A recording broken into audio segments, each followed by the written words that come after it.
সাহসী নেতৃত্ব দানকারী ছাত্র নেতা পি চেয়ারপারসন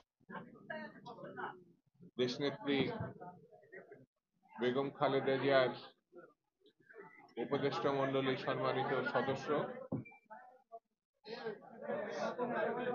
হাসিনার আমলে সাজাপ্রাপ্ত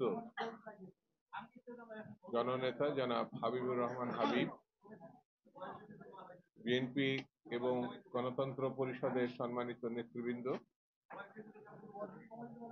সুধীমণ্ডলী এবং সাংবাদিক বন্ধুরা, আসসালামু আলাইকুম। ভাই, যাদের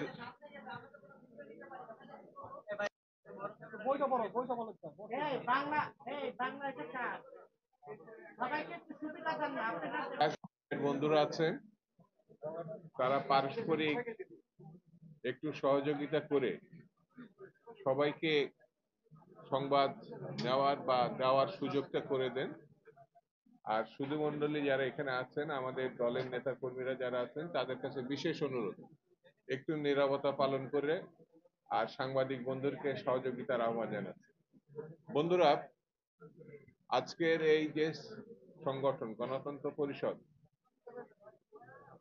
আমাদের রিপন এখানে উপস্থিত আছে, দেশ বাঁচাও মানুষ বাঁচাও এবং অন্যান্য অনেক সংগঠন আছে যারা গত 16 বছর ধরে হাসিনা ফ্যাসিজমের সময় বিএনপি এবং অন্যান্য রাজনৈতিক দলকে যখন কোণঠাসা করা হয়েছিল, জেলে ভরা হয়েছিল, নির্যাতন করা হয়েছিল, হত্যা গুমের শিকার করা হয়েছিল, তখন এইসব সংগঠনগুলো তারা তাদের সামর্থ্যের মধ্যে চেষ্টা করেছিল।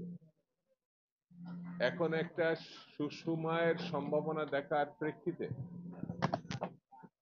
তারা যেভাবে কোণঠাসা বা নিগ্রহ বা কিছুটা অপমানজনক পরিস্থিতিতে পড়েছে, আমার সুপারিশ থাকবে এইসব সংগঠন তারা তাদের মতো করে তাদের কথা বলে নেয়, দেশের কথা, রাজনীতির কথা, জিয়ার কথা, ম্যাডামের কথা এবং জনাব তারেক রহমান, যিনি এখন বাংলাদেশকে পরিচালনার একটা দিগদর্শক হিসাবে কাজ করছেন, তাদের কথাগুলো তারা বলে। বন্ধুরা, এই ধরনের সংগঠন 8 বছর এগিয়ে নেওয়া, যারা সংগঠন পরিচালনা করে তারাই শুধু বুঝতে পারবে বলে আমার ধারণা। খুব কঠিন।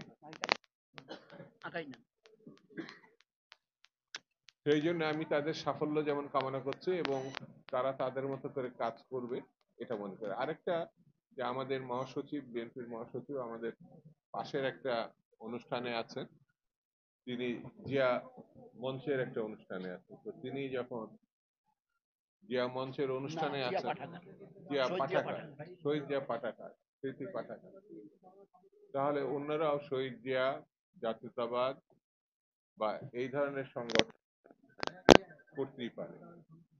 আমি উৎসাহিত করছি না, আমি এতটুকু বলছি যে যেখানে পার্টি সিদ্ধান্ত, পার্টি মেনে আমরা পার্টির সিদ্ধান্তকে অ্যাফোর্ড করি, পার্টি যে সিদ্ধান্ত নেবে, পার্টির সঙ্গে যারা আছে সেই সিদ্ধান্ত তাদেরকে মানতে হবে, এছাড়া বন্ধুরা, দেশে একটা সরকার আছে যেটিকে অন্তর্বর্তীকালীন সরকার হিসাবে আমরা জানি, এটা আমাদেরই সরকার।